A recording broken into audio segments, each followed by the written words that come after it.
Hello दोस्तों, study with concept के इस स्टडी प्लेटफॉर्म पर आप सभी का स्वागत है और साथ ही स्वागत है हमारे इस महा सीरीज में। तो क्लास 8th हिस्ट्री एनसीईआरटी के श्रृंखला में आगे बढ़ते हुए आज हम अध्याय 3 ग्रामीण क्षेत्र पर शासन चलाना के बारे में पढ़ेंगे। तो यहाँ पर देखते हैं और आज भी हम इस चैप्टर को क्वेश्चन के माध्यम से समझेंगे कि किस तरीके से क्वेश्चन एनसीईआरटी से डायरेक्ट उठाए जाते हैं। इसको यहाँ पर देखिए मैंने ले लिया है, तो आप भी इसको देखते रहिए, काफ़ी हेल्प मिलेगा। अब यह देखते हैं, कंपनी दीवान बन गई। तो यहाँ पर कह रहा है कि 12 अगस्त 1765 को मुगल बादशाह ने ईस्ट इंडिया कंपनी को बंगाल का दीवान तैनात किया। इस बात की पूरी संभावना है कि यह घटना मुट्ठी भर अंग्रेजों और हिंदुस्तानियों की मौजूदगी में रॉबर्ट क्लाइव के तंबू में घटी होगी। रॉबर्ट क्लाइव के तंबू में घटी होगी। लेकिन ऊपर दिए गए चित्र में इस घटना को एक भव्य समारोह के रूप में दिखाया गया है। यह चित्र उस चित्रकार ने बनाया है जिसे रॉबर्ट क्लाइव ने अपने जीवन की यादगार घटनाओं को चित्रित करने का जिम्मा सौंपा था। बंगाल की दीवानी हाथ आ जाना अंग्रेजों के लिए निश्चय ही एक बड़ी घटना थी। तो यहाँ पर देखिए, इसमें से हमको जो एग्ज़ाम की दृष्टि से नोट्स में नोट डाउन करना है वो सिर्फ ये है, ये ठीक है। बाकी को आप छोड़ सकते हैं। यहाँ पर हम बाकी चीज़ों पर ज़्यादा फोकस नहीं करेंगे, जो एग्ज़ाम की दृष्टि से महत्वपूर्ण होगा केवल उसी को देखेंगे। बाकी समय हम अपना किसी और सब्जेक्ट में लगाएंगे। तो यहाँ देखते हैं हम, दीवान के तौर पर कंपनी अपने नियंत्रण वाले भूभाग के आर्थिक मामले की मुख्य शासक बन गई थी। अब उसे अपना जमीन का शासन चलाने और आमदनी को व्यवस्थित करने का रास्ता ढूंढना था। इसके लिए उसे एक ऐसा रास्ता ढूंढना था जिससे कंपनी के बढ़ते खर्चे को पूरा करने के लिए काफ़ी आमदनी जुटाई जा सके। व्यापारिक कंपनी के नाते उसे यह ख्याल भी रखना था कि वह अपनी ज़रूरत की चीज़ें खरीदती बेचती रहे। तो यहाँ से भी कुछ भी एग्ज़ाम की दृष्टि से महत्वपूर्ण नहीं है, ठीक है। अब यहाँ से आप देख सकते हैं, ये डायरेक्ट क्वेश्चन पूछा गया है। ये देखिए, शाह आलम द्वितीय ने ईस्ट इंडिया कंपनी को बंगाल, बिहार तथा उड़ीसा की दीवानी प्रदान की। तो कब की? तो 12 अगस्त 1765। इसका आंसर है ए, ठीक है। आप कंफ्यूज नहीं होंगे। यदि क्वेश्चन में केवल ये आ रहा है कि सम्राट शाह आलम द्वितीय ने ईस्ट इंडिया कंपनी को बंगाल की दीवानी कब प्रदान की, तो भी आपका आंसर यही होगा। यदि केवल क्वेश्चन में केवल बिहार को लेकर के आ रहा है कि बिहार की दीवानी ईस्ट इंडिया कंपनी को कब सौंपी गई, तो भी आप ध्यान देंगे, यही इसका आंसर यही होगा। और यदि केवल उड़ीसा पूछता है तो भी आपका आंसर यही होगा, यही होगा। इस चीज़ को ध्यान रखेंगे। और जैसा कि मैं आपको पहले से ही बताती आ रही हूँ कि क्वेश्चन में से भी क्वेश्चन हमारे बन जाते हैं। तो यहाँ पर आप देख सकते हैं, यहाँ पर आपका एक क्वेश्चन ये बनेगा कि किस मुगल शासक के द्वारा, किस मुगल शासक के द्वारा EIC को यानी ईस्ट इंडिया कंपनी को बंगाल, बिहार तथा उड़ीसा की दीवानी सौंपी गई थी। तो ध्यान देंगे, यहाँ पर किसके द्वारा सौंपी गई थी, तो मुगल सम्राट शाह आलम द्वितीय के द्वारा। ये चीज़ आप ध्यान देंगे, ठीक है। मुगल सम्राट शाह आलम द्वितीय के द्वारा ये सौंपी गई थी। यहाँ पे आपको कंफ्यूज करने के लिए शाह आलम प्रथम, बहादुर शाह द्वितीय ऐसे करके आपको दे देगा।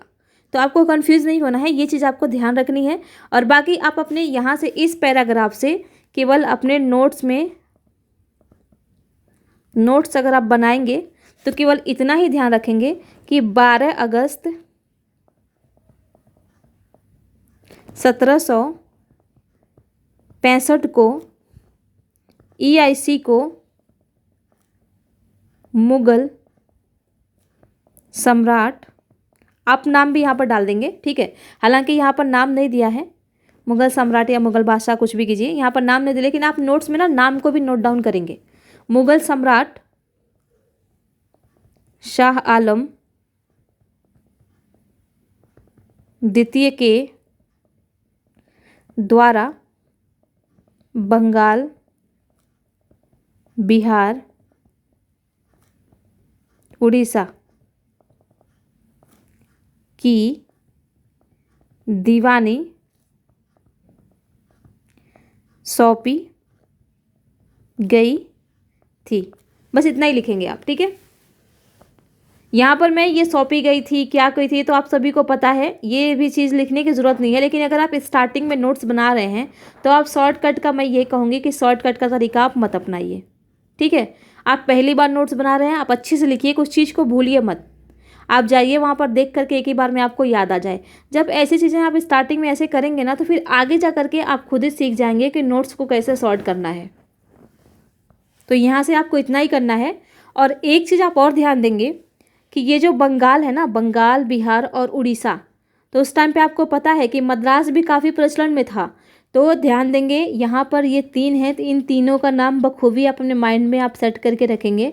क्योंकि क्या करेगा ना कि बीच में धीरे से आपको मद्रास डाल देगा, मद्रास, जो कि गलत है, ठीक है। अब यहाँ पर आते हैं।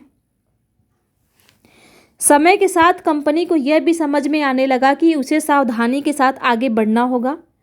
बाहरी ताकत होने की वजह से उसे उन लोगों को भी शांत रखना था जो गांव देहात में पहले शासन चला चुके थे और जिनके पास अभी भी काफ़ी ताकत और सम्मान था। ऐसे जो लोग स्थानीय सत्ता में रह चुके थे उन्हें नियंत्रित करना तो ज़रूरी था, लेकिन उन्हें ख़त्म नहीं किया जा सकता था, ठीक है। तो यहाँ से भी कुछ भी एग्ज़ाम की दृष्टि से महत्वपूर्ण नहीं है। यह काम कैसे हो, इस अध्याय में हम देखेंगे कि कंपनी ने ग्रामीण इलाकों को उपनिवेश कैसे बनाया, आय के संसाधन कैसे जुटाएं, लोगों के अधिकार किस तरह तय किए और मनमाफिक फसलों की खेती कैसे कराई। तो ये भी, इसमें भी कुछ नहीं है। आप सीधा आते हैं कंपनी की आमदनी। कंपनी दीवान तो बन गई थी, लेकिन अभी भी खुद को एक व्यापारी ही मानती थी, ठीक है। कंपनी भारी भरकम लगान तो चाहती थी, लेकिन उसके आकलन और वसूली की कोई नियमित व्यवस्था करने में हिचकिचा रही थी। उसकी कोशिश यही थी कि वह ज़्यादा से ज़्यादा राजस्व हासिल करे और कम से कम कीमत पर बढ़िया सूती और रेशमी कपड़ा खरीदे। इसी कारण 5 साल के भीतर बंगाल में कंपनी द्वारा खरीदी जाने वाली चीज़ों का कुल मूल्य दुगना हो चुका था। 1865 से पहले कंपनी ब्रिटेन से सोने चांदी का आयात करती थी और इन चीज़ों के बदले सामान खरीदती थी। अब बंगाल में इकट्ठा होने वाले पैसे से ही निर्यात के लिए चीज़ें खरीदी जा सकती थी। तो अब इसको देखते हैं। यहाँ पर ऐसा कुछ भी नहीं है जो एग्जाम के दृष्टि से महत्वपूर्ण हो, ठीक है। लेकिन यहाँ पर समझने वाली चीज़ है, यहाँ पर कॉन्सेप्ट है। जैसे कि यहाँ पर ये जो लाइन दिया है कि 1865 से पहले कंपनी ब्रिटेन से सोने और चांदी का आयात करती थी। ये 1865 नहीं है, 1765 है, 1765, ठीक है। तो ये कह रहा है कि उससे पहले ब्रिटेन से सोना चांदी का आयात करती थी। इसका मतलब कि जो ब्रिटेन के लोग थे वो हमारे यहाँ सोना चांदी लेकर के आते थे और सोना चांदी दे करके उसके बदले में ये जो सूती वस्त्र हैं और रेशमी कपड़े हैं इनको खरीद करके लेके जाते थे। तो इससे क्या होता था कि ब्रिटेन का जो सोना था वो हमारे यहाँ आता था, यानी ब्रिटेन से सोने चांदी का निर्गमन होता था। तो वहाँ की सरकार ने इन पर दबाव डाला, ठीक है। तो फिर इन्होंने एक चाल चली कि क्यों ना हम भारतीयों के ही पैसे से भारतीयों पे ही शासन करें। और हुआ ऐसा भी जब 1764 का बक्सर का युद्ध हुआ, बक्सर का युद्ध। और इसकी जो बक्सर के युद्ध की जो पृष्ठभूमि है, पृष्ठभूमि, वो सारी चीज़ें हम लोग जो सेकेंड अध्याय है इसका, सेकेंड जो चैप्टर है इसका, वहाँ पर हम लोग काफ़ी अच्छे तरीके से समझ चुके थे कि बक्सर का युद्ध क्यों हुआ था, ठीक है। थोड़ा सा मैं यहाँ पर बता देती हूँ आपको शॉर्ट में, बक्सर का युद्ध क्यों हुआ था। ये जो 1757 में जब प्लासी का युद्ध हुआ, प्लासी का युद्ध हुआ, ठीक है। तो यहाँ पर क्या हुआ कि सिराजुद्दौला को मार दिया गया यहाँ पर, ठीक है, मार दिया गया षड्यंत्र के तहत, षड्यंत्र रच के। और षड्यंत्र कौन रचा था, तो इसी का जो सेनापति था मीर जाफर, उसने सिराजुद्दौला को धोखा दे दिया और ब्रिटिश और यहाँ पर इसको पकड़ के लोग मार दिए। ठीक है, उसके बाद से ये जो मीर जाफर है, इसने समझौता किया था किससे? EIC से, ईस्ट इंडिया कंपनी से, कि यदि इसने कहा ब्रिटिशों से कि यदि मैं ऐसा करता हूँ तो जो नवाब है वो नवाब का पद मुझे मिलना चाहिए, अगला नवाब मैं बनूंगा। ठीक है, हुआ ऐसा ही। जब सिराजुद्दौला को यहाँ पर मार दिया गया तो उसके बाद से नवाब के पद पर इसको बिठाया, और ये था कठपुतली शासक। कठपुतली शासक यानी अंग्रेज जैसे चाहते थे वैसे इसको यूज करते थे।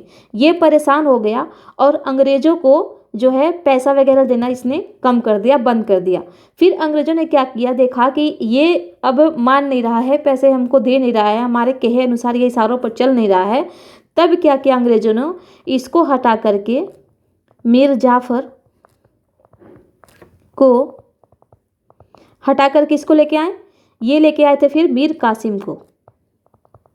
कासिम को।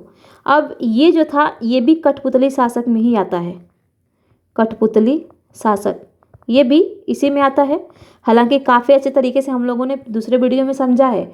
अगर वहाँ एक बार आप लोग जा कर के देखेंगे तो काफ़ी कुछ आपको वहाँ पर सीखने को मिल जाएगा। ठीक है, अब हुआ क्या, ये जो मीर कासिम था ये इससे भी खतरनाक निकला, यानी मीर जाफर से। ये भी अंग्रेजों से तंग आकर के बहुत कुछ कर दिया इसने, राजधानी चेंज कर दी, राजधानी परिवर्तन किया। ठीक है, इससे भी अंग्रेज काफ़ी परेशान हो गए और अंग्रेज इसको मतलब पकड़ने के लिए गए तो ये भाग गया। और भाग करके इसने क्या किया, जा करके मतलब वहाँ अवध का जो नवाब था शुजाउद्दौला, अवध का नवाब था उस टाइम पे शुजाउद्दौला,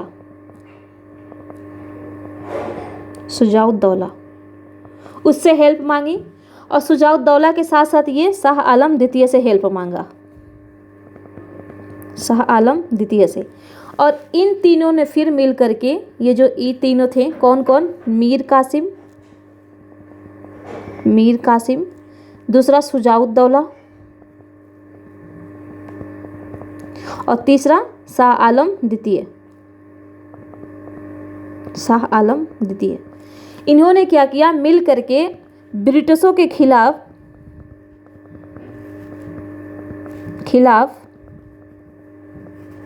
युद्ध छेड़ा। ठीक है, और युद्ध में क्या हुआ, इनकी पराजय हो गई। जब पराजय हुई और ये जो युद्ध हुआ था बक्सर का, ये जो युद्ध हुआ यहाँ पर मैं लिख रही हूँ, यही था किसका, तो बक्सर का युद्ध था, बक्सर का 1764 में। और इसमें ये जो 3 बड़ी महाशक्ति थी, 3 बड़ी महाशक्ति का पराजय हुआ। ठीक है, इनका पराजय हो गया, तीनों बड़ी महाशक्तियों का। पराजय के बाद फिर क्या हुआ, समझौता हुआ। और समझौते में क्या हुआ कि इनको 1765 में बंगाल, बिहार और उड़ीसा की दीवानी EIC को सौंपनी पड़ी, जिससे जब ये इनको मिल गया तो बंगाल से प्राप्त राजस्व के आधार पर इन्होंने क्या किया कि अब जो है ब्रिटेन से सोना मंगाना, सोना चांदी के बदले भारतीयों से वस्तु खरीदना बंद कर दिया। और इस प्रकार से भारत के ही पैसे से भारतीयों पर शासन चलाया। ठीक है, तो ये थी इसकी पृष्ठभूमि। तो आई होप कि आप लोग इसको अच्छे से समझ गए होंगे।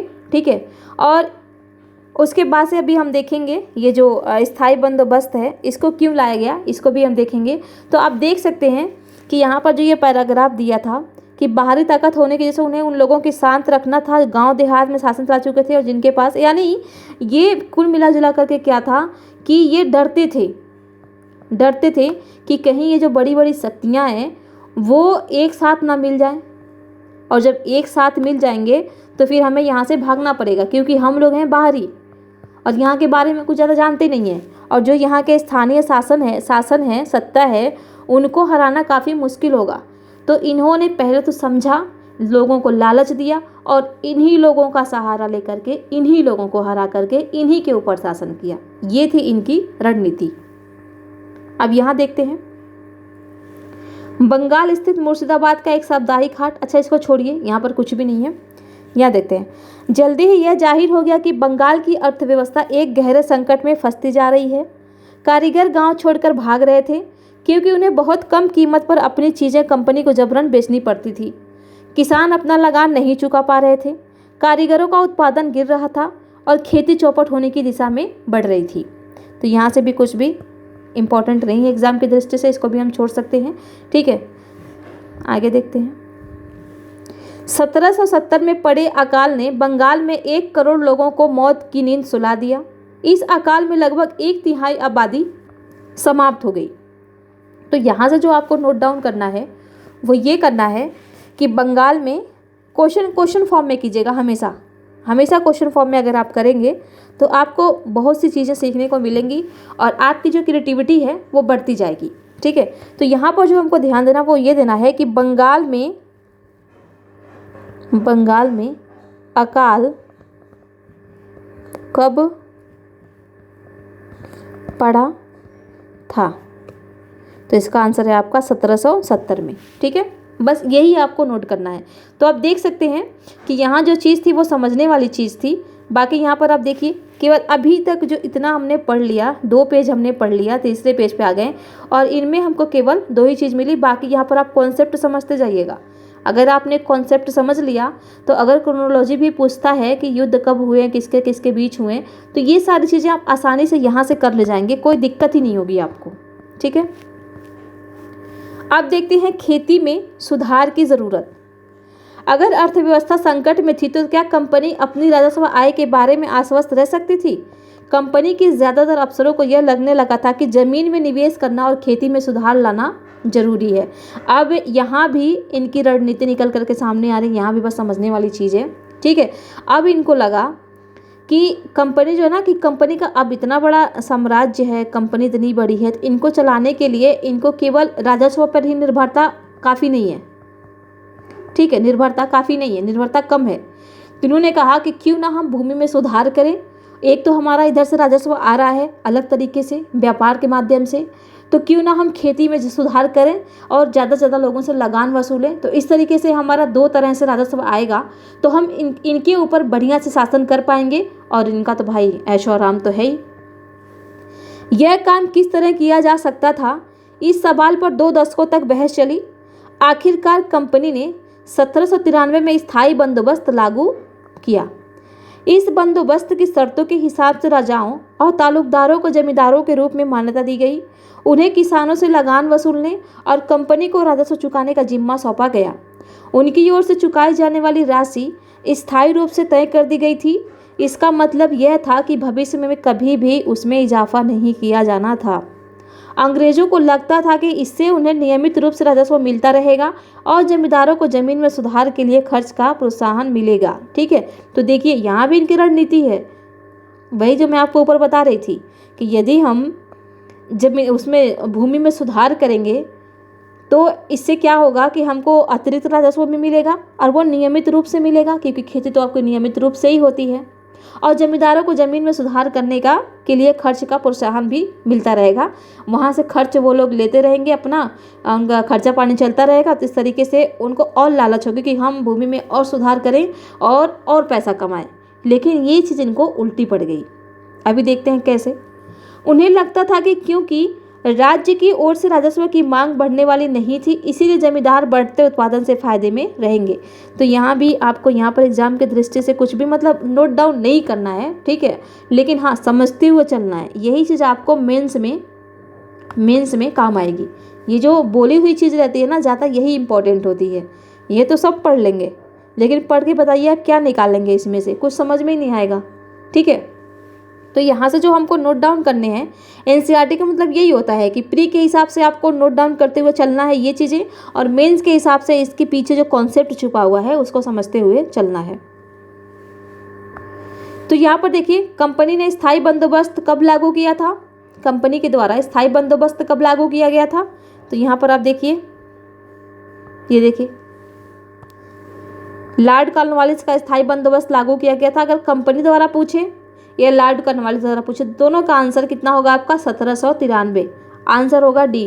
तो आप देख सकते हैं यहाँ पर डायरेक्ट क्वेश्चन पूछा है, डायरेक्ट क्वेश्चन पूछा है। ठीक है, अब समस्या क्या थी इनमें। ठीक है, यहाँ पर देखिए रॉबर्ट क्लाइव का यहाँ पर देखिए नाम दिया ना, यहाँ पर ये रॉबर्ट क्लाइव, तो ये भी आप ध्यान देंगे, कभी कभी पूछ लेगा स्थायी बंदोबस्त। यहाँ पर देखिए, हाँ, स्थायी बंदोबस्त किसके साथ किया गया था। तो अभी हमने देखा किसके साथ किया गया था, जमींदारों के साथ। ठीक है, यहाँ पर जमींदारों के साथ ही तो किया गया था।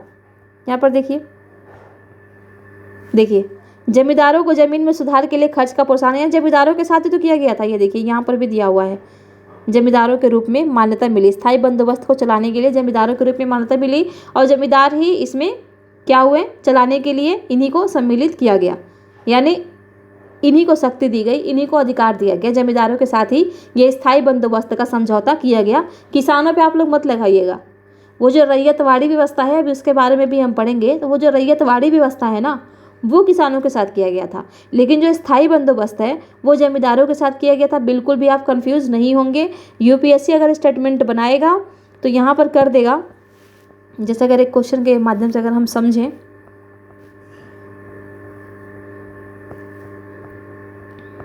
यहाँ देख लेते हैं कि स्थायी बंदोबस्त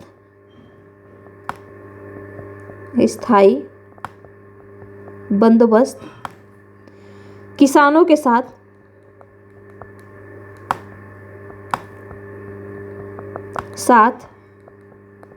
किया गया था। ठीक है, पहला। और दूसरा आपको दे देगा कि जो रैयतवाड़ी व्यवस्था है, रैयतवाड़ी, अभी रैयतवाड़ी में भी हम पढ़ेंगे, रैयतवाड़ी व्यवस्था जमींदारों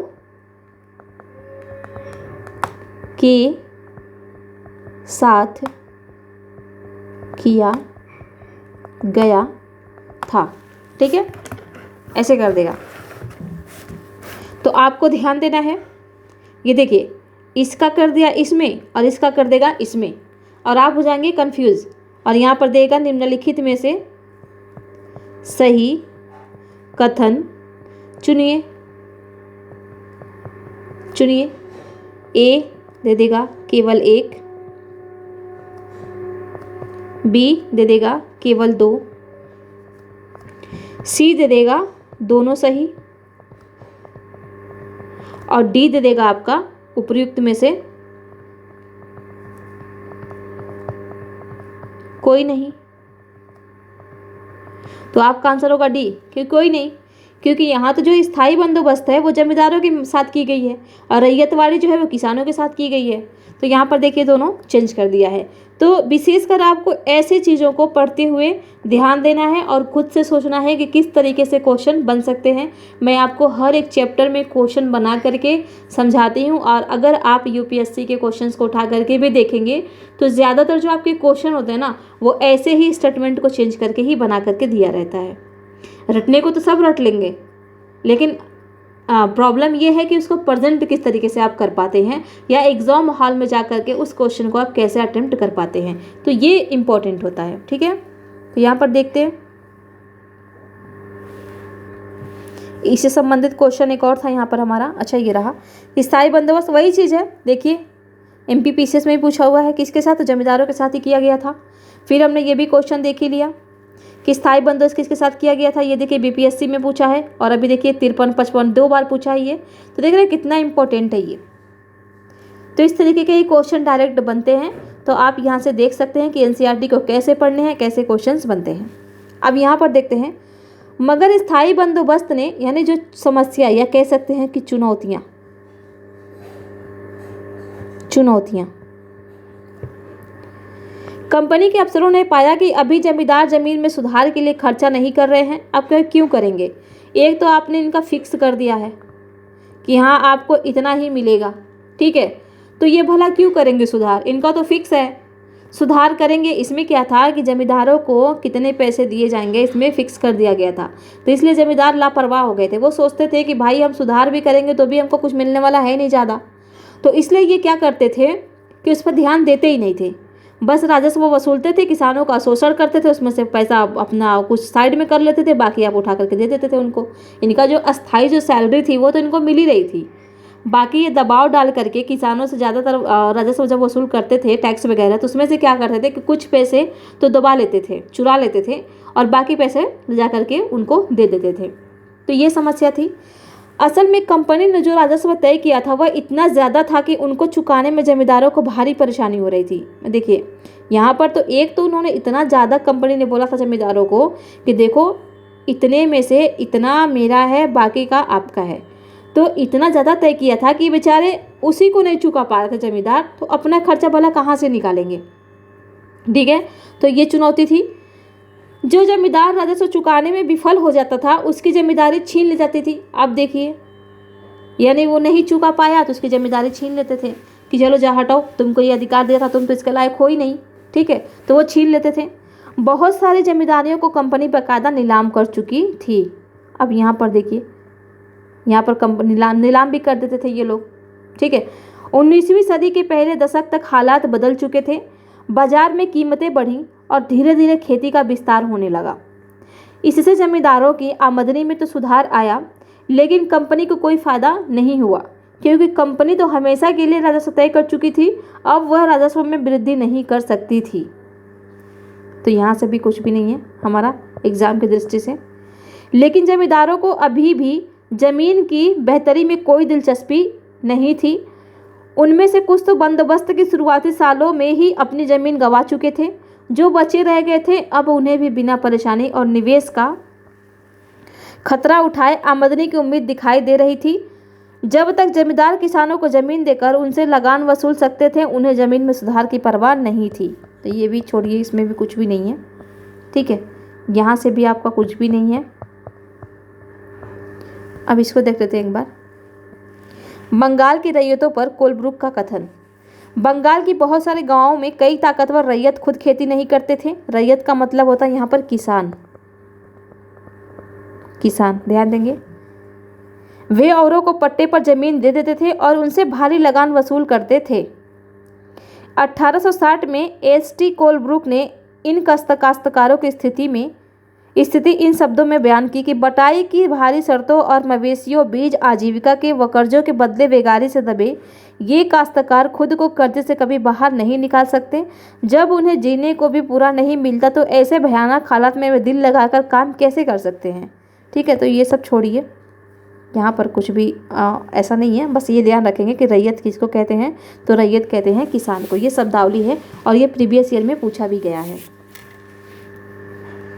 अब देखिए, स्थायी बंदोबस्त किसके शासनकाल में प्रारंभ हुआ था, तो ये थे लॉर्ड कॉर्नवालिस। ये ध्यान देंगे। निम्न युग्मों में से कौन एक सही सुमेलित है? अब यहाँ पर हमको सही सुमेलित देखना है कौन है, तो यहाँ पर पहला ही दिख रहा है लॉर्ड कॉर्नवालिस, स्थायी बंदोबस्त, ठीक है। बाकी यहाँ पर हमको देखने की जरूरत ही नहीं है। महल क्या होता था, तो ब्रिटिश राजस्व दस्तावेजों में महल एक राजस्व इकाई थी। यह एक गांव या गांव का एक समूह होता था। तो बस इतना ध्यान देंगे कि महल क्या होता था, कि गांव का एक समूह होता था जिससे राजस्व वसूला जाता था, ठीक है। बस इतना ध्यान रखेंगे आप। अगला है कि दूसरी तरफ गांवों में किसानों को यह व्यवस्था बहुत दमनकारी दिखाई दी। किसान को जो लगान चुकाना था वह बहुत ज़्यादा था और ज़मीन पर उसका अधिकार सुरक्षित नहीं था। लगान चुकाने के लिए अक्सर महाजन से कर्जा लेना पड़ता था। अगर वह लगान नहीं चुका पाता था तो उसे पुश्तैनी ज़मीन से बेदखल कर दिया जाता था। एक तो इतना ज़्यादा आप लोगों ने राजस्व तय किया है, ऊपर से बेचारे की ज़मीन ही सुरक्षित नहीं है। अगर नहीं चुका पाएगा तो फिर बेचारा कहाँ जाएगा, उसकी ज़मीन छीन ली जाएगी। दूसरी तरफ अगर वो महाजन से ऋण भी लेता है बेचारा, तो जब आप लोग इतना राजस्व इकट्ठा कर रहे हैं उससे, वो आपके राजस्व चुकाने में ही असफल है, तो भला महाजन से जो ऋण लिया उसको चुका कैसे पाएगा। तो इस तरीके से बेचारे की पुश्तैनी ज़मीन से भी बेदखल कर दिया जाता था। तब देख सकते हैं कि उस टाइम पे किसानों का कितना शोषण किया जाता था। एक नई व्यवस्था, अब इसको देखते हैं। एक नई व्यवस्था 19वीं सदी की शुरुआत में ही कंपनी के बहुत सारे अधिकारियों को इस बात का यकीन हो चुका था कि राजस्व बंदोबस्त में दोबारा बदलाव लाना जरूरी है। जब कंपनी को शासन और व्यापार के अपने खर्चे चलाने के और पैसे की ज़रूरत हो तो वह स्थायी रूप से राजस्व तय करके काम कैसे चला सकती है।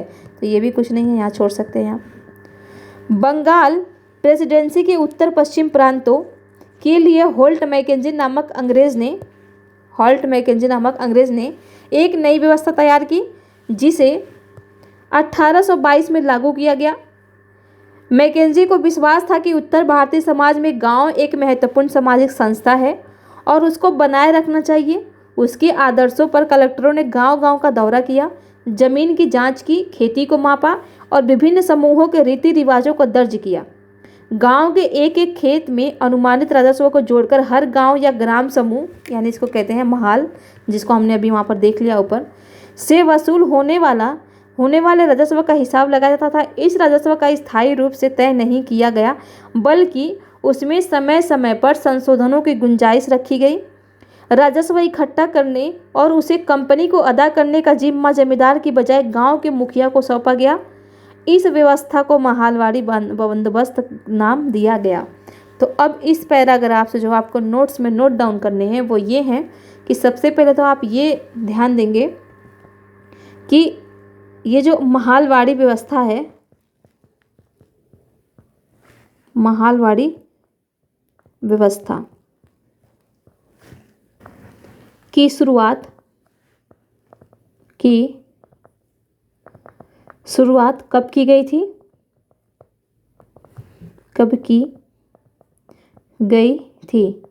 एक तो आपको ये ध्यान रखना है। तो कब की गई थी? 1822 में। और यहाँ पर आप देख सकते हैं स्थायी बंदोबस्त कब लाया गया था? तो 1793 में, यहाँ देख सकते हैं। तो कभी कभी मिलान के लिए भी दे देता है, या वही चीज़ है यूपीएससी के स्टेटमेंट में। अभी उसका भी एक बार क्वेश्चन हम देख लेंगे कैसे बनेगा। दूसरा क्वेश्चन आपका ये बनेगा कि महालवाड़ी व्यवस्था की शुरुआत कब नहीं, यहाँ से आ जाएगा, यहाँ से समझ लीजिएगा कि शुरुआत किसके द्वारा की गई थी? किसके द्वारा की गई थी? तो किसके द्वारा की गई थी? तो ये की गई थी होल्ट मैकेंजी के द्वारा। होल्ट यहाँ पर है ना, ये होल्ट है, होल्ट दिया है, वैसे होल्ट देता है, होल्ट मैकेंजी इसके द्वारा की गई थी। ठीक है, ये ध्यान रखना है। और ये जो महालवाड़ी व्यवस्था थी,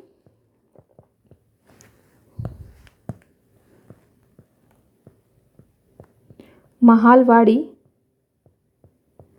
व्यवस्था में राजस्व इकट्ठा, यह कह सकते हैं महालवाड़ी व्यवस्था किसके साथ की गई थी? किसके साथ की गई थी? जैसे कि ऊपर हमने देखा ना, वो स्थायी बंदोबस्त किसके साथ किया गया था, रैयतवाड़ी किसके साथ किया गया था। तो सेम ऐसे ही पूछ लेगा कि किसके साथ की गई थी। तो ये की गई थी गांव के मुखिया के साथ, गांव के मुखिया के साथ। ठीक है, अगला क्वेश्चन आपका ये बन जाएगा कि होल्ट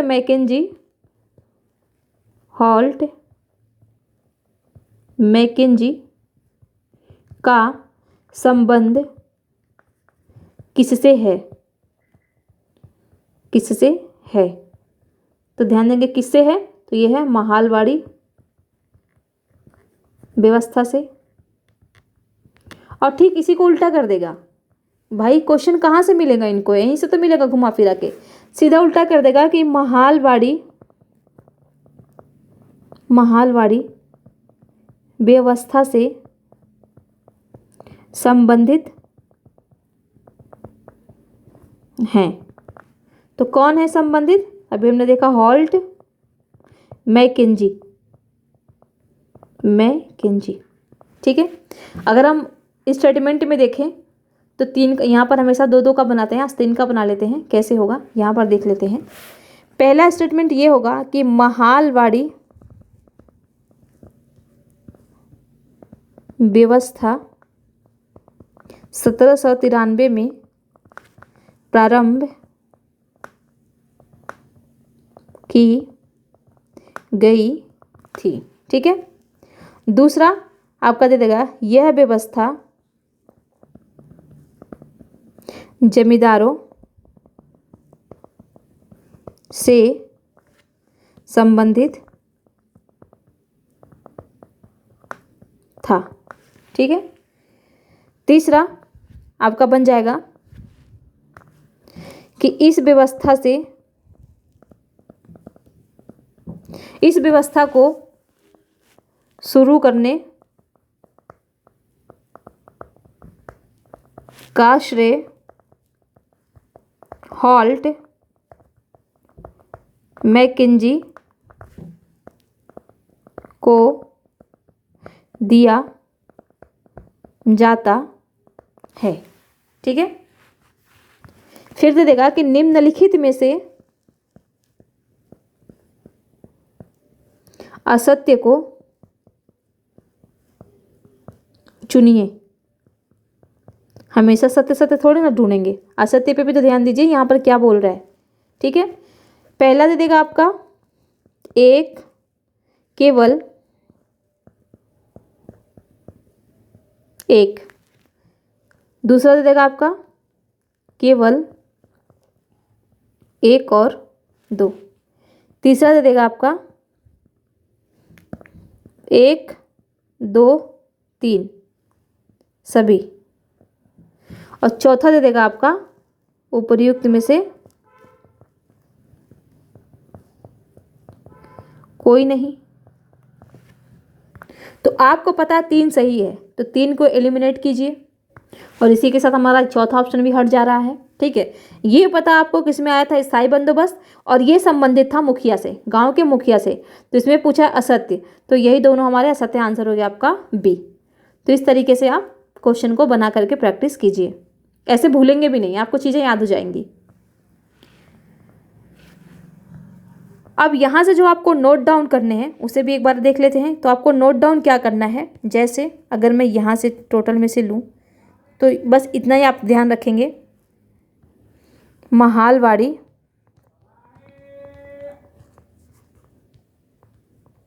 व्यवस्था, इतना लिखेंगे। फिर लिखेंगे शुरू कब, तो 1822। ठीक है। संबंधित हॉल्ट मैकेंजी, शुरू 1922 हॉल्ट मैकेंजी द्वारा, हॉल्ट मैकेंजी द्वारा। ठीक है। किसके किसके बीच, तो ये देख रहे कंपनी और गांव के मुखिया के बीच। बस इतना ही आपको अपने उसमें नोट्स में नोट डाउन करने हैं। और थोड़ा सा आप यहाँ पर ये लिख दें कि महाल का मतलब होता है गांव का समूह। तो ये इतने में से, इतने पूरे पैराग्राफ में से ये चीज़ आपका निकल करके आ रहा है। अब देखते हैं, अच्छा यहाँ पर देख लेते हैं, क्वेश्चन सॉल्व कर लेते हैं।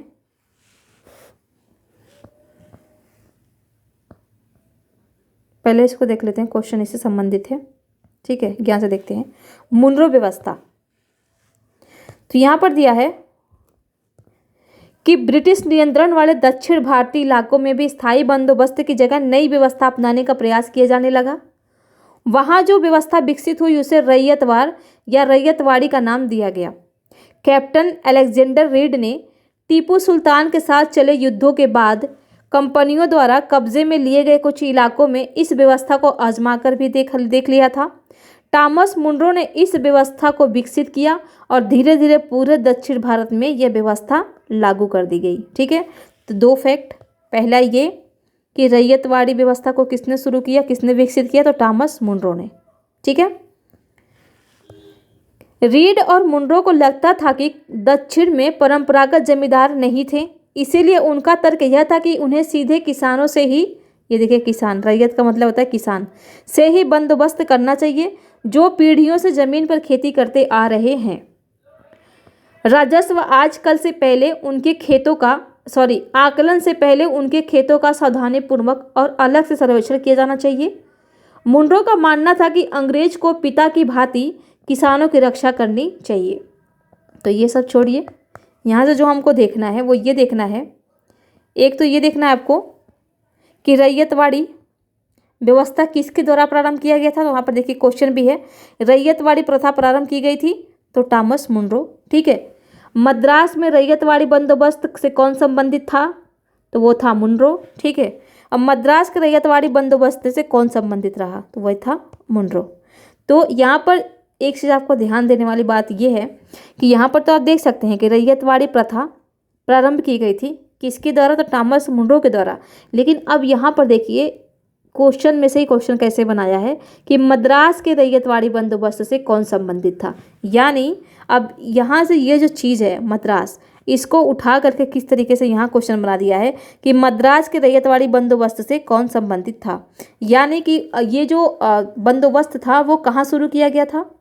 क्वेश्चन तो ये एक ही है, ठीक है। लेकिन यहाँ से आपका एक क्वेश्चन और निकल जाएगा कि रैयतवाड़ी जो बंदोबस्त है वो कहाँ से शुरू किया गया था, तो ये किया गया था मद्रास से, ठीक है। एक क्वेश्चन आपका ये हो जाएगा। अच्छा ये देखिए बन भी गया यहाँ पर, अंग्रेजों ने रैयतवाड़ी बंदोबस्त कहाँ लागू किया था, आंसर इसका डी, मद्रास बम्बई प्रेसिडेंसी में, ठीक है। तो ये क्वेश्चन यहाँ है, इससे जो क्वेश्चन निकाल करके वो यहाँ बनाया गया है। तो इस तरीके से आप इस चीज़ को देख सकते हैं। अब यहाँ पर अगर नोट डाउन आपको करना है तो कुछ नहीं, बस वही चीज़ है जो क्वेश्चन में आपने देखा। एक तो है रैयत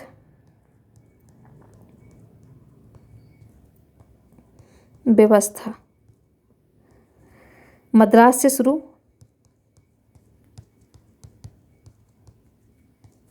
किसके द्वारा किया गया था, तो वो किया गया था टॉमस मुनरो के द्वारा, टॉमस मुनरो द्वारा। किसके भी, तो ये कंपनी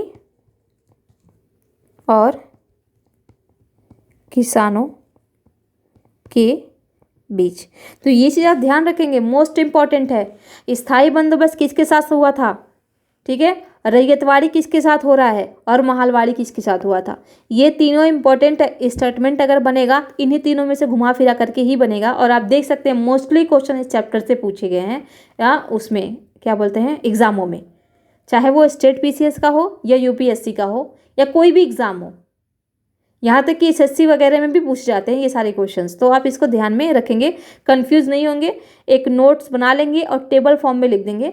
एक तरफ बना देंगे आप रैयतवाड़ी, सबसे पहले आप बनाएंगे स्थायी बंदोबस्त, फिर आप आएंगे महालवाड़ी पे और फिर आप आएंगे रैयतवाड़ी पे। तो इस तरीके से आपको क्रोनोलॉजी भी पूछ लेगा, क्रमानुसार भी पूछ लेगा। तो पहले क्या है आपका, तो पहले है स्थायी बंदोबस्त, कब हुआ था, 1793। चलो मैं मान लेती हूँ कि आपको डेट याद नहीं है, लेकिन ये क्रम तो याद होना चाहिए आपको, ज़रूरी है, ठीक है। दूसरा आपका क्या था, महालवाड़ी,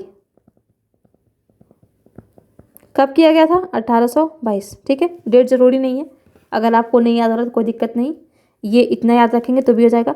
और तीसरा आपका कौन था, तीसरा था आपका रैयतवाड़ी, ठीक है। तो टेबल फॉर्म में ऐसे कर लेंगे, यहाँ स्थायी, यहाँ महालवाड़ी, यहाँ रैयतवाड़ी, ठीक है। यहाँ लिख देंगे प्रारंभ कब हुआ था, किसने किया था, ठीक है, और किसके किसके बीच हुआ था। बस इतना आपका नोट्स ये कंप्लीट हो जाएगा, बस यही करना है आपको। क्वेश्चन हमने देख ही लिया। अब सीधा हम आते हैं यहाँ पर, सब कुछ ठीक नहीं था, इसको देखते हैं। नई व्यवस्थाएं लागू होने के बाद महज कुछ साल के भीतर उनमें समस्याएं दिखाई देने लगीं। जमीन से होने वाली आमदनी बढ़ाने के चक्कर में राजस्व अधिकारियों ने बहुत ज़्यादा राजस्व तय कर दिया था। किसान राजस्व चुका नहीं पा रहे थे, रैयत गांवों से भाग रहे थे। भाई क्या करेंगे बेचारे, एक तो आप शोषण कर रहे हो, उनकी ज़मीन छीन रहे हो, तो भाई आजीविका का कुछ तो स्रोत ढूंढिए। इसलिए गांव छोड़ करके ये भग रहे थे। बहुत सारे क्षेत्रों में गांव वीरान हो गए थे। आशावादी अफसरों को उम्मीद थी कि नई व्यवस्था किसानों को संपन्न उद्यमशील किसान बना देगी, लेकिन ऐसा नहीं हुआ। इसका मतलब कि माहलवाड़ी व्यवस्था अपनाने के बावजूद भी कुछ भी सुधार नहीं दिखा। वो वही चीज़ देखने को मिला जो पहले अस्थायी बंदोबस्त और माहलवाड़ी व्यवस्था के समय था। ठीक है, तो रैयतवाड़ी व्यवस्था भी अपनाने पर कोई फायदा नहीं हुआ, किसान तब भी भग रहे थे। अब है यूरोप के लिए फसलें। अंग्रेजों ने यह भी महसूस किया कि ग्रामीण इलाके न केवल राजस्व प्रदान कर सकते हैं, बल्कि वहां यूरोप की ज़रूरतों के हिसाब से सही फसलें भी पैदा की जा सकती है। 18वीं सदी के आखिरी तक कंपनी ने अफीम और नील की खेती पर पूरा जोर लगा दिया। इसके बाद लगभग 150 साल तक अंग्रेज देश के विभिन्न भागों में किसी न किसी फसल के लिए किसानों को मजबूर करते रहे।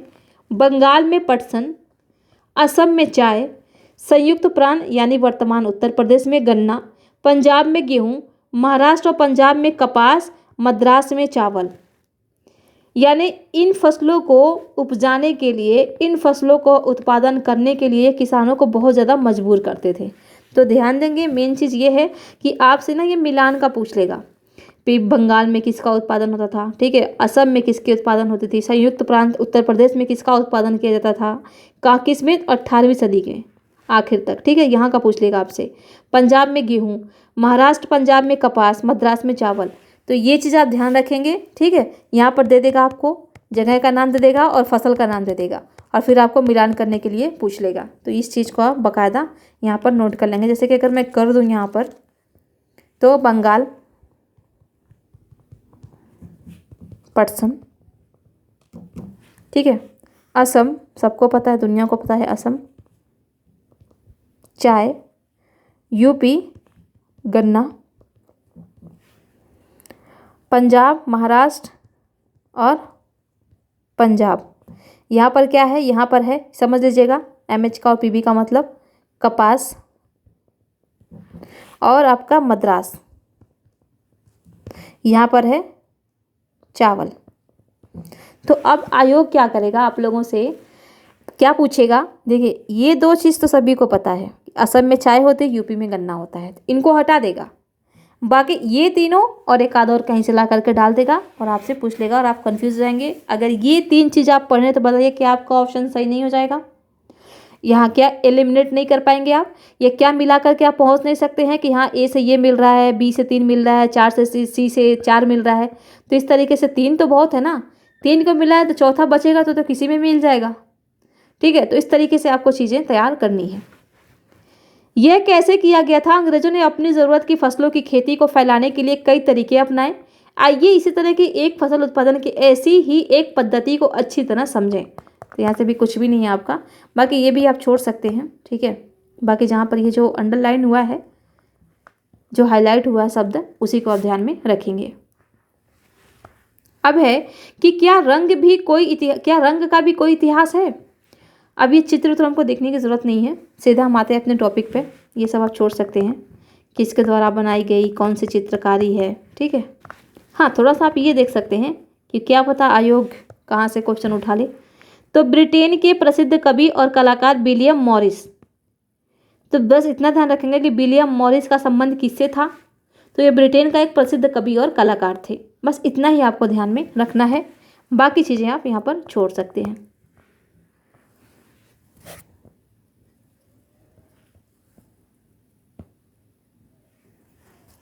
यहाँ देखते हैं, इसे आमतौर पर नील कहा जाता है। क्या आप, अच्छा ये छोड़िए, यहाँ देखते हैं, इन छापों में आपको जो नीला रंग दिखाई दे रहा है वह नील नाम के एक पौधे से निकाला जाता था। इस बात की काफ़ी संभावना है कि 19वीं सदी के ब्रिटेन में मॉरिस के छापों में इस्तेमाल किया गया नीला रंग भारत में उगने वाले नील के पौधों से ही तैयार किया गया होगा। उस समय भारत दुनिया में नील का सबसे बड़ा स्रोत था। तो ये भी छोड़िए। अब यहाँ देखते हैं, भारतीय नील की मांग क्यों थी। नील का पौधा मुख्य रूप से उष्णकटिबंधीय इलाकों में ही उगता है। एक फैक्ट आपका ये हो गया पीटी का, ठीक है, कि नील का पौधा किस इलाकों में उगता है, किस जलवायु में ये मतलब फलता फूलता है, तो ये है उष्णकटिबंधीय इलाकों में। 13वीं सदी तक इटली, फ्रांस और ब्रिटेन के कपड़ा उत्पादक कपड़े की रंगाई के लिए भारतीय नील का इस्तेमाल कर रहे थे। ठीक है, कब तक? तो 13वीं सदी तक।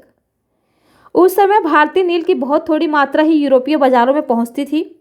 उसकी कीमत भी बहुत ऊंची रहती थी।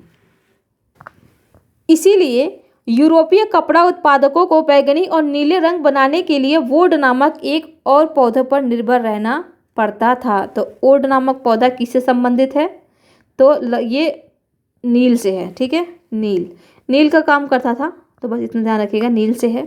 ठीक है, वुड पौधा शीतोष्ण क्षेत्र में उगता है। अब यहाँ देखिए, अब वुड का जो पौधा है वो शीतोष्ण में उगता है, और नील का जो ये था पौधा, नील का जो पौधा है वो मुख्य रूप से, यानी जो नील है, वास्तव में जो नील है वो उगता है उष्णकटिबंधीय क्षेत्र में, लेकिन नील के रूप में काम करने वाला जो वुड नामक पौधा है वो उगता है शीतोष्ण क्षेत्र में। तो ये चीज़ मोस्ट इम्पॉर्टेंट है, इन दोनों को आप यहाँ पर नोट डाउन कर लेंगे। इसीलिए यूरोप में आसानी से मिल जाता था। उत्तरी इटली, दक्षिणी फ्रांस व जर्मनी और ब्रिटेन के कई हिस्सों में यह पौधा उगता था। नील के साथ प्रतिस्पर्धा से परेशान यूरोप के वुड उत्पादकों ने अपनी सरकारों पर दबाव डाला कि वो नील के आयात पर पाबंदी लगा दे। बिल्कुल सही है, क्योंकि उस टाइम पे जो भारतीय नील थी उसकी क्वालिटी बहुत ज़्यादा थी, और ये जो था नील, ये जो वहाँ का था वुड नामक पौधा था जिसका यूज नील के रूप में किया जाता था, वो इससे प्रतिस्पर्धा नहीं कर पाता था। यानी जब कोई ऐड आप देखते हैं ना कि टिकाऊ है, मजबूत है, बढ़िया काम करता है, ठीक है, तो दुनिया क्या करती है कि उसी को कॉपी करना स्टार्ट कर देती है कि हम भी टिकाऊ मजबूत ही बनाएंगे। लेकिन कभी कभी क्या होता है कि प्रतिस्पर्धा करने के चक्कर में, चीज़ों को अच्छा बनाने के चक्कर में बेकार हो जाता है। ठीक है, इसलिए कभी किसी का कॉपी नहीं करना चाहिए। आप जिस तरीके से पढ़ रहे हैं वैसे ही पढ़िए, बस आपको संतुष्टि मिलनी चाहिए कि हाँ जो आपने पढ़ा वो सॉलिड पढ़ा, ये चीज़ होनी चाहिए। तो इससे क्या होता था कि ये प्रतिस्पर्धा नहीं कर पाता था, और इस बाज़ारों में भी क्या हुआ कि जो भारतीय नील था उसकी डिमांड होनी स्टार्ट हो गई। इससे जो स्थानीय पौधा था, वुड नामक जो पौधा था, तो इसका जो मतलब बिक्री था, एक तरीके से कह सकते हैं डिमांड था, वो कम होता जा रहा था। ठीक है, तो इसलिए वहाँ के लोगों ने क्या किया, सरकारों पर दबाव डाला कि एक काम करो कि जो बाहर से नील आ रही है ना उसकी आयात पर आप प्रतिबंध लगा दो, और ये कोशिश करो कि जो हमारे यहाँ वुड नामक पौधा है जिसे हम नील के रूप में इसका यूज कर रहे हैं, इसका उपयोग ज़्यादा से ज़्यादा लोग करें, जिससे कि हमें भी फ़ायदा हो, स्थानीय लोगों को रोजगार मिले भाई, आजीविका का साधन हो, ताकि वो अपने परिवार का अपना भरण पोषण कर सके। ठीक है, तो यहाँ इतनी कहानी थी, और यहाँ से जो आपको ध्यान रखने वाली चीज़ है, जो आपको एग्जाम के दृष्टि से महत्वपूर्ण है, केवल ये है कि नील का पौधा कहाँ उगता था और वुड नामक पौधा कहाँ उगता था, बस इतना ही आपको ध्यान रखना है। मगर कपड़े को रंगने वाले नील को ही पसंद करते थे, यानी इसके कहने के इतना कुछ करने के बावजूद भी वहाँ के जो लोग थे वो नील को ही पसंद करते थे। नील से बहुत चमकदार नीला रंग मिलता था, जबकि वुड से मिलने वाला रंग बेजान और फीका होता था। 17वीं सदी तक आते आते यूरोपीय कपड़ा उत्पादकों ने नील के आयात पर लगी पाबंदी में ढील देने के लिए अपनी सरकारों को राजी कर लिया।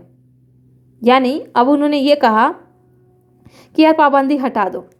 ठीक है, कैरेबियान द्वीप समूह स्थित सेंट डोमिंगो में, फ्रांसीसी ब्राजील में, पुर्तगाली जमैका में, ब्रिटिश और वेनेजुएला से स्पेनिश लोग नील की खेती करने लगे। उत्तरी अमेरिका के भी बहुत सारे भागों में नील के बागान सामने आ गए थे।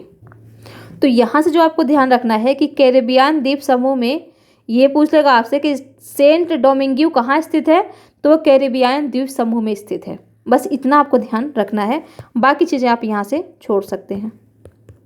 ठीक है, बाकी आप छोड़ सकते हैं। 18वीं शताब्दी के आखिर तक भारतीय नील की मांग और बढ़ गई। ब्रिटेन में औद्योगिकीकरण का युग शुरू हो चुका और उसके पास उत्पादन में भारी इजाफा हुआ। यानी अभी क्या हुआ कि औद्योगिकीकरण हो गया ब्रिटेन में। ठीक है, और कपास उत्पादन में भारी इजाफा हुआ। अब कपड़ों की रंगाई की मांग और तेजी से बढ़ने लगी, यानी अब लोग और तेजी से नील की मांग करने लग गए। जब नील की मांग बढ़ी, उसी दौरान वेस्ट इंडीज और अमेरिका से मिलने वाली आपूर्ति अनेक कारणों से बंद हो गई। 1783 से 1789 के बीच दुनिया का नील उत्पादन आधा रह गया था। ठीक है, ब्रिटेन के रंगरेज अब नील की आपूर्ति के लिए बेचैनी से किसी और स्रोत की तलाश कर रहे थे। यह नील कहाँ से मिल सकता था, अब देखते हैं। बस इतना ध्यान रखेंगे कि ब्रिटेन में औद्योगिकीकरण कब शुरुआत हुआ, तो 18वीं शताब्दी में। इतना ही आप यहाँ पर ध्यान रखेंगे, बाकी आप छोड़ सकते हैं। भारत में ब्रिटेन की बढ़ती दिलचस्पी।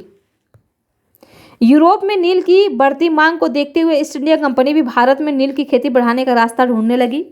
यानी अब ये लोग सोचने लगे कि भाई जब यूरोप में इतना ज़्यादा नील का मांग है, तो इस टाइम पे तो ये लोग थे ही यहाँ पर, तो ये लोग सोचने लग गए कि क्यों ना हम यहीं पर रास्ता ढूंढें और नील का उत्पादन करें। ठीक है, अभी तो नील का उत्पादन कम हो रहा है, तो क्यों ना हम और नील का उत्पादन करना स्टार्ट कर दें। तो देखते हैं यहाँ पर 18वीं सदी के आखिरी दशकों से ही बंगाल में नील की खेती तेजी से फैलने लगी थी। यानी अब ये लोग अपना काम करना स्टार्ट कर दिए। यहाँ पर बंगाल में पैदा होने वाला नील दुनिया के बाजारों पर छा गया। 1788 में ब्रिटेन द्वारा आयात किए गए नील में भारतीय नील का हिस्सा केवल लगभग 30% था। 1810 में ब्रिटेन द्वारा आयात किए गए नील में भारतीय नील का हिस्सा 95% हो चुका था। यानी ये बता रहा है पहले कितना था, और जब औद्योगिकीकरण हो गया ब्रिटेन में, तब यहाँ पर भारतीय नील का हिस्सा वहाँ के बाज़ारों में कितना प्रतिशत यहाँ से निर्यात किया जाने लगा, तो वो 95% हो गया। जैसे जैसे नील का व्यापार फैला, कंपनी के अफसर और व्यावसायिक एजेंट नील के उत्पादन में पैसा लगाने लगे। समय बीतने के साथ कंपनी के बहुत सारे अधिकारियों ने नील के अपने कारोबार पर ध्यान देने के लिए अपनी नौकरियां छोड़ दी। अब देखिए, मतलब इतना डिमांड हो गया कि लोग अपनी नौकरी छोड़ देते थे नील की खेती करने के लिए। भारी मुनाफे की उम्मीद से स्कॉटलैंड और इंग्लैंड के बहुत सारे लोग भारत आए और उन्होंने नील के बागान लगा दिए। जिनके पास नील की पैदावार के लिए पैसा नहीं था, उन्हें कंपनी और नए नए बैंक कर्जा देने को तैयार रहते थे। देख सकते हैं आप, मतलब कितना डिमांड उस टाइम पे बढ़ गया था। तो यहाँ पर केवल कॉन्सेप्ट है, एक कहानी की तरह इसको पढ़िए, यहाँ से नोट डाउन करने वाली कोई चीज़ नहीं है। अब देखते हैं नील की खेती कैसे होती थी। तो नील की खेती के दो मुख्य तरीके थे, निज और रैयती। निज खेती की व्यवस्था में बागान मालिक खुद अपनी ज़मीन में नील का उत्पादन करते थे। या तो वह ज़मीन खरीद लेते थे या दूसरे जमींदारों से ज़मीन भाड़े पर ले लेते थे और मजदूरों को काम पर लगाकर नील की खेती करते थे। तो ध्यान देंगे, निज और रैयती। निज खेती की व्यवस्था में बागान मालिक खुद अपनी ज़मीन पर, यानी जो निज होता था, निज का मतलब क्या होता था कि बागान मालिक खुद की अपनी ज़मीन पर नील खेती करता था। और रैयती क्या होता था, इसमें ज़मीन भाड़े पर लेते थे। कौन? तो जमींदार। ठीक है, सॉरी, जमींदारों से ज़मीन खरीद लेते थे। कौन? तो ये नील की खेती करने वाले लोग भाड़े पर। ठीक है, तो रैयती का मतलब क्या होता है कि भाड़े पर ज़मीन लेकर के नील की खेती करना। और निज का मतलब होता है कि बागान का मालिक खुद की ज़मीन पर खेती करना था। निजी कोई सामान था, हमारा निजी सामान है, तो उस टाइप का। तो अभी यहाँ पर नोट डाउन कर लेंगे, दोनों चीज़ों को कर ही लेते हैं एक बार। निज का मतलब होता है निज, नोट्स में कर इतना ही लिखेंगे, निज। निज इसका मतलब होता है मालिक का स्वयं की भूमि पर नील की खेती करना। ठीक है, और दूसरा यहाँ पर अगर हम देखें रैयती, रैयती किसान नहीं है, रैयती है ये। रैयती का मतलब दूसरों की, या कह सकते जमींदारों से भाड़े या किराए, कुछ भी दे सकता है, भाड़े या किराए पर जमीन लेकर नील की खेती करना। ठीक है, बस इतना। अब देखते हैं निज खेती की समस्याएं। निज खेती की समस्याएं, इससे पहले यहाँ देख लेते हैं एक बार।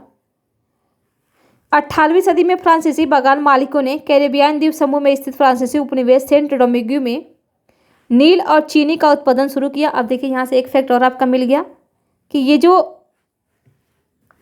सेंट डोमिंगो था, ये क्या था? तो फ्रांसीसी उपनिवेश था। ठीक है, इतना आप ध्यान रखेंगे, फ्रांसीसी उपनिवेश था। कौन? क्या? तो सेंट डोमिंगो। और कहाँ स्थित था? तो कैरेबियन द्वीप समूह में ये स्थित था। इतना आप ध्यान रखेंगे। काम करने वाले अफ्रीकी गुलाम 1791 में बगावत पर उतर आए। उन्होंने बागान जला दिए और अपने धनी मालिकों को मार डाला। 1792 में फ्रांस ने अपने उपनिवेशों में दास प्रथा समाप्त कर दी। इस घटनाओं की वजह से कैरिबियन द्वीपों में नील की खेती ठप हो गई। तो ये छोड़िए, कुछ भी नहीं है यहाँ से इम्पोर्टेंट, बस वही था। अब यहाँ देखते हैं निज की खेती में समस्याएं क्या आ रही थी। तो बगान मालिकों को निज खेती का क्षेत्रफल फैलाने में मुश्किलें आ रही थी। नील की खेती केवल उपजाऊ जमीन पर ही की जा सकती थी। ऐसी जमीनों पर आबादी पहले से ही बहुत ज़्यादा थी। यहाँ वहाँ छोटे मोटे खेत ही उनके हाथ लग पाते थे। नील की खेती करने के लिए उन्हें बड़े बड़े भूखंडों की ज़रूरत थी। इस तरह की ज़मीनें उन्हें कहाँ से मिल सकती थी। उन्होंने नील की फैक्ट्री के इर्द गिर्द पट्टे पर ज़मीन लेने के प्रयास किए और वहाँ के किसानों को हटवा दिया। इससे टकराहट और तनाव पैदा हो जाता था। ठीक है, ये कॉन्सेप्ट है, कहानी कितना पढ़ लेंगे एक बार आप कि क्या समस्याएं थी निज खेती करने में। मजदूरों का इंतजाम करना भी आसान नहीं था। बड़े बागान के लिए बहुत सारे मजदूरों की ज़रूरत होती थी। मजदूरों की ज़रूरत भी सबसे ज़्यादा उसी समय होती थी जब किसान धान की खेती में व्यस्त रहते थे। तो ये सब छोड़िए, यहाँ पर कुछ भी नहीं नोट डाउन करने वाला। बड़े पैमाने पर निज खेती के लिए बहुत सारे हल बैलों की भी ज़रूरत थी। 1 बीघा नील की खेती के लिए 2 हल चाहिए थे। आप देख रहे हैं, मतलब 1 बीघा अगर आपको नील की खेती करनी है तो उसमें 2 हल चाहिए। मतलब खर्च भी बहुत ज़्यादा और इसमें सामान भी बहुत ज़्यादा लग रहा था। इसका मतलब यह था कि अगर किसी बागान मालिक के पास 1000 बीघा ज़मीन है तो उसे 2000 हलों की ज़रूरत पड़ती थी। वो तो हल में ही बर्बाद हो जाएगा। हलों को खरीदना और उनका रख रखाव एक बड़ी समस्या थी। सही है भाई, वो रखेंगे कहाँ। ठीक है, किसानों से भी हल नहीं मिल सकते थे। उन्हें अपने लिए इन चीज़ों की ज़रूरत होती थी। जिस समय नील उत्पादकों को ज़रूरत होती थी उसी समय किसानों के हल बैल भी चावल के खेतों में व्यस्त रहते थे। यानी जब नील की खेती होती थी तभी चावल की भी खेती होती थी। तो इस कंडीशन में भला किसान अपना हल क्यों देगा भाई, वो अपना भी तो खेती करेगा ना। चावल वगैरह की खेती तो नील तो अब खाएगा नहीं। नील खा करके पेट थोड़ी ना भरेगा तो चावल खा करके ही ना, चावल गेहूँ वही सब। तो उस टाइम पर चावल की खेती होती थी तो उनसे किसानों से भी वो मतलब नहीं मांग सकते थे, नहीं मिल पाता उनको हल। तो ये भी एक बड़ी समस्या थी। 19वीं सदी के आखिर तक बागान मालिक निज खेती का क्षेत्रफल बढ़ाने में हिचकिचाते थे। इस व्यवस्था के तहत नील की पैदावार वाली 25% से भी कम जमीन आती थी। बाकी जमीन रैयती व्यवस्था के अंतर्गत थी। ठीक है, तो ये आप छोड़िए, कुछ भी नहीं है यहाँ से इम्पोर्टेंट। बीघा क्या है आप सभी को पता है, ज़मीन की एक माप है। तो छोड़िए, इसे भी याद करने की ज़रूरत नहीं है। रैयतों की ज़मीन पर नील की खेती। अब देखिए, कह रहा ना यहाँ पर जो चीज़ दिया है कि रैयतों की व्यवस्था के अंतर्गत थी, यानी बाकी ज़मीन नहीं मिल पाती थी इनको खेती करने के लिए क्योंकि वो रैयतों के अंतर्गत थी। तो अब इन्होंने देखिए क्या गेम खेला, कैसे कि रैयतों की ज़मीन पर कैसे नील की खेती की जाए। तो इसके बारे में यहाँ पर है।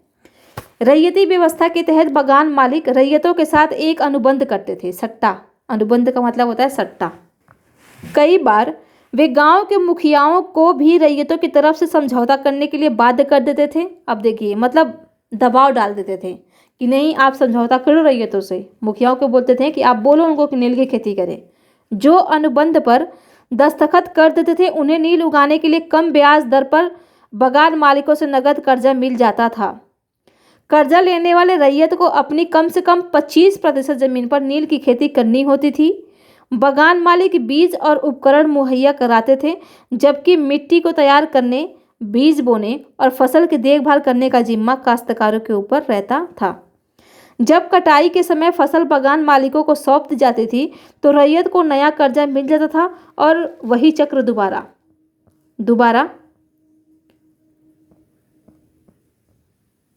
शुरू हो जाता था। ठीक है, तो ये चीज़ लगा रहा। बेचारों ने खेती की, एक तो कम ब्याज पर वो देते भी थे, इनको नील भी मिल जाती, मतलब कर्ज भी मिल जाता था। इससे ये लोग क्या करते थे, खेती करते थे और यही चक्र चलता रहता था। ठीक है, नील की खेती करवाते रहते थे। यहाँ पर देख लेते हैं एक बार। नील गांव आमतौर पर बागान मालिकों की फैक्ट्रियों के आसपास ही होते थे। कटाई के बाद नील के पौधों को कारखाने में स्थित बैटस हौद में पहुंचा दिया जाता था। ध्यान देंगे, बैटस शब्दावलियाँ भी इंपॉर्टेंट होती हैं। बैटस का संबंध किससे है, अगर मैं यहाँ पर लिख दूँ बैटस का संबंध किससे है, तो वो है हौद से। बैटस का संबंध हौद से है। रंग बनाने के लिए 3 या 4 कुंडों की जरूरत पड़ती थी। प्रत्येक हौद का अलग काम था, यानी हौद का मतलब कुंडा, कुंडा पानी का कुंडा, जैसे नहीं बड़े बड़े से होते हैं, पता नहीं किस तरह, ऐसे ही होते हैं हौद,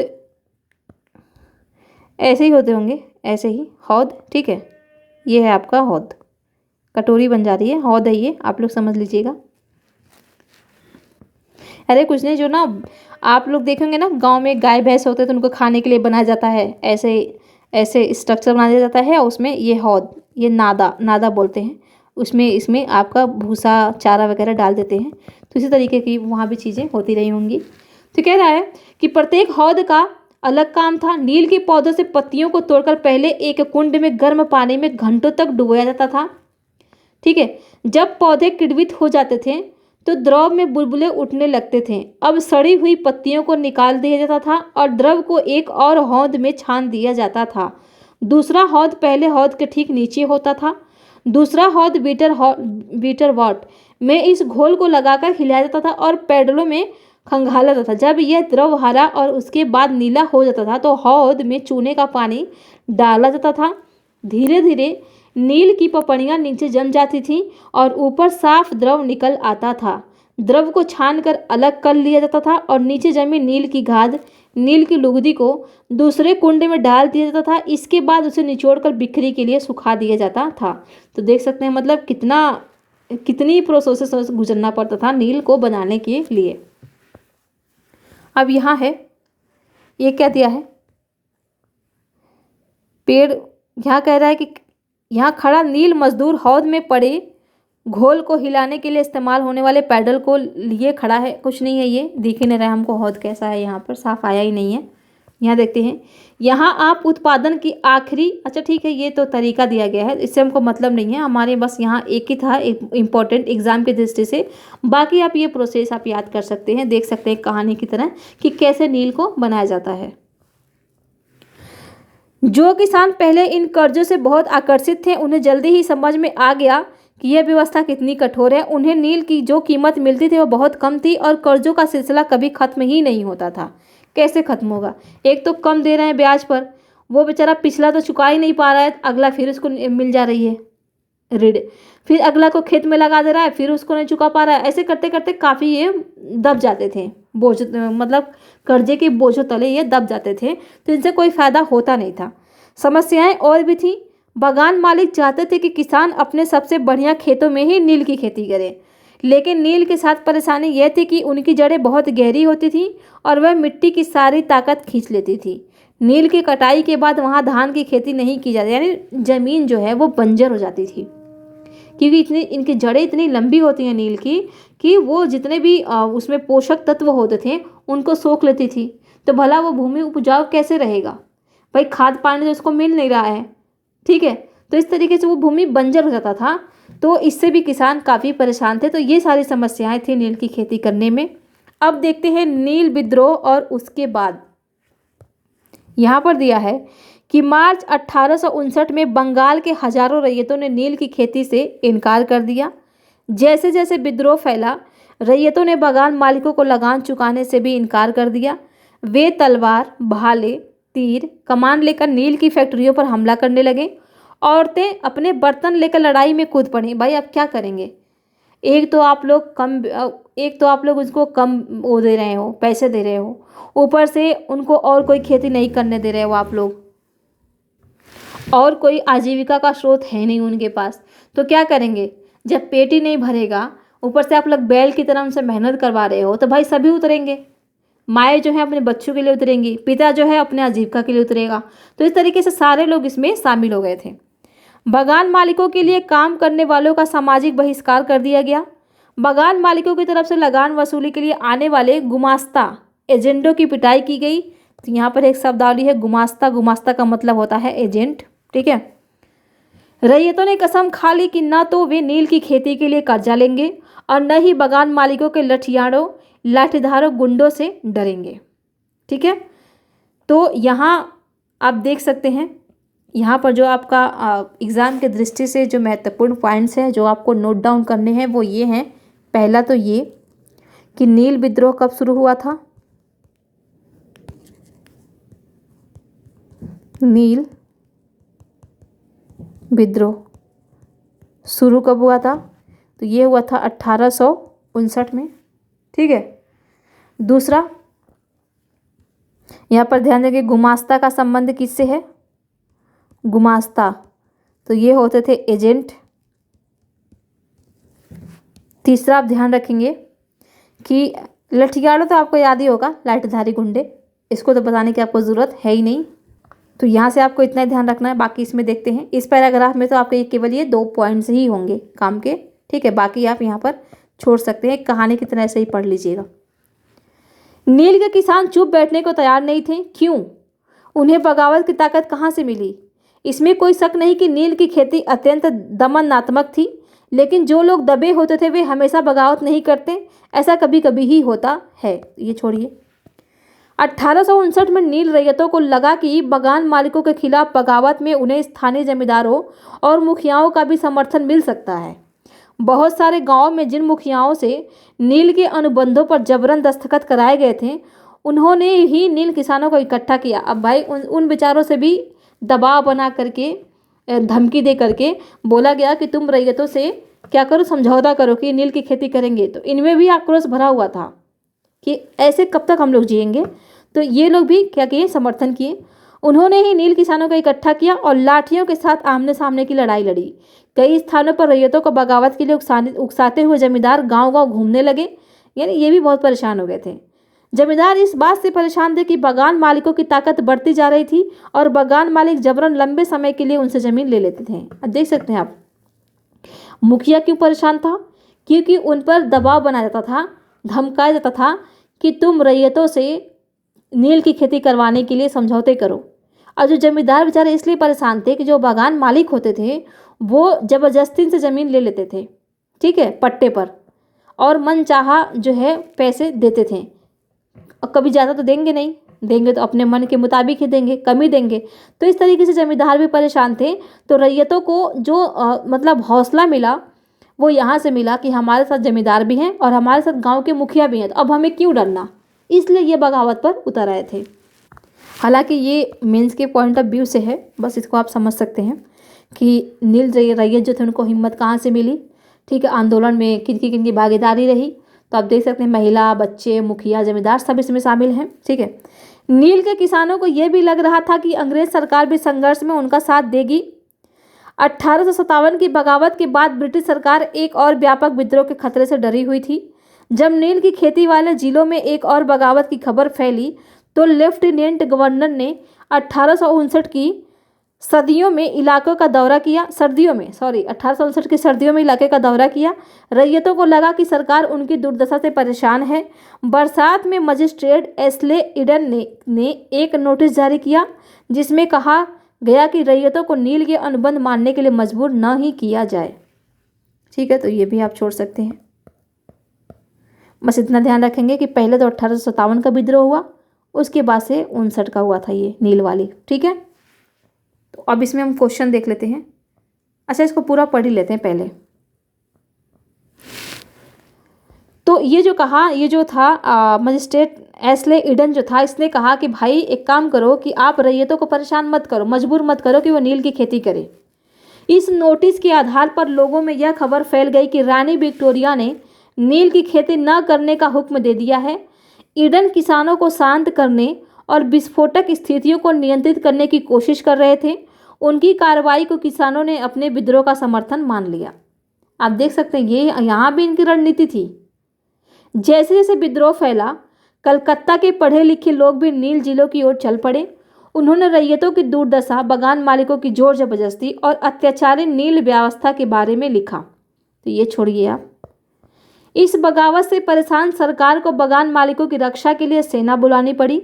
नील उत्पादन व्यवस्था की जांच करने के लिए एक नील आयोग भी बना दिया गया। यानी विद्रोह इतना व्यापक स्तर पर हो गया था कि इसको समझौता करने के लिए, इसको कंट्रोल करने के लिए, इसकी जांच करने के लिए एक नील आयोग भी बना दिया गया। इस आयोग ने बगान मालिकों को दोषी पाया और जोर जबरदस्ती के लिए उनकी आलोचना की। आयोग ने कहा कि नील की खेती रैयतों के लिए फ़ायदे का सौदा नहीं है।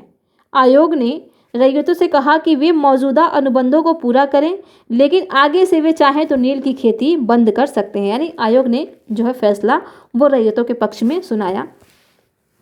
इस बगावत के बाद बागानों में नील का उत्पादन धराशायी हो गया। इसके बाद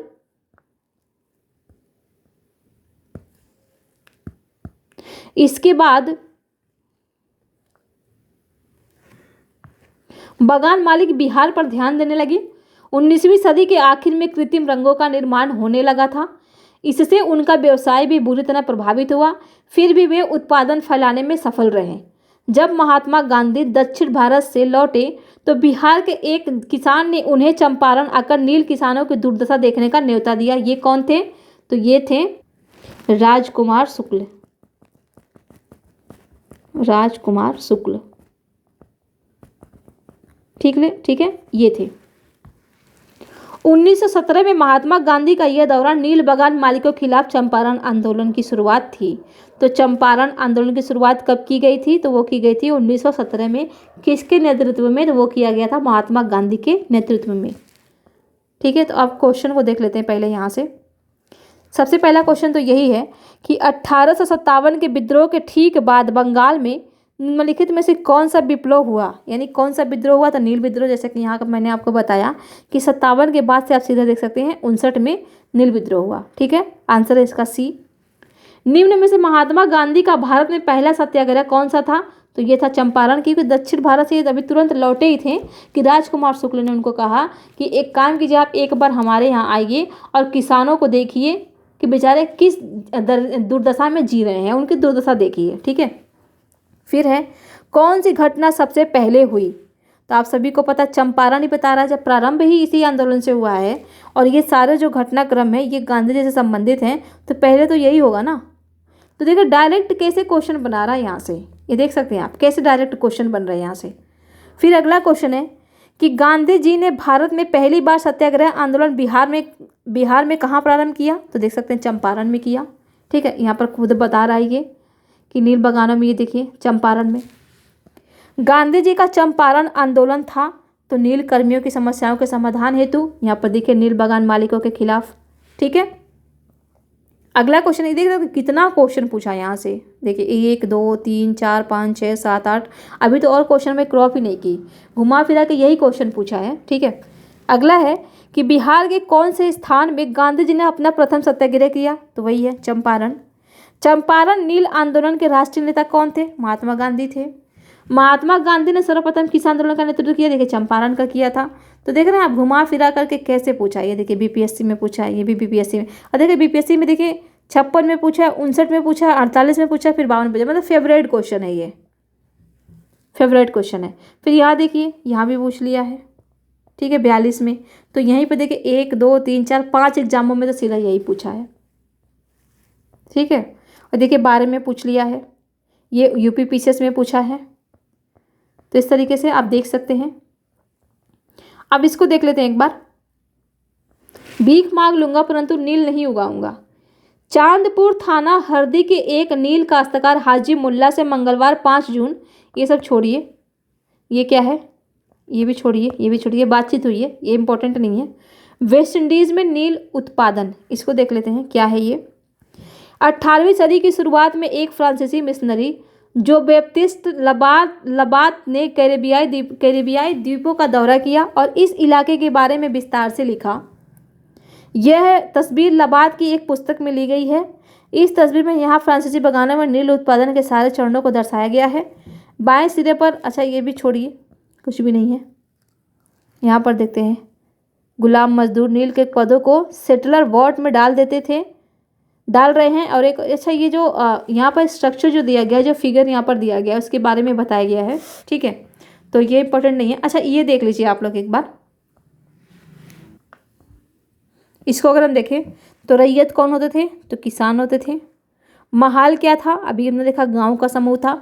यदि आपने समझ के पढ़ा ना तो इसको आंख झपकते इसको कर लेंगे आप, पलक झपकते ही आप इसको कर ले जाएंगे, बिल्कुल मतलब एकदम क्लियर दिख रहा है। निज यानी बागान मालिकों का अपने ज़मीन पर, अभी यही शब्दावली हमने देखा।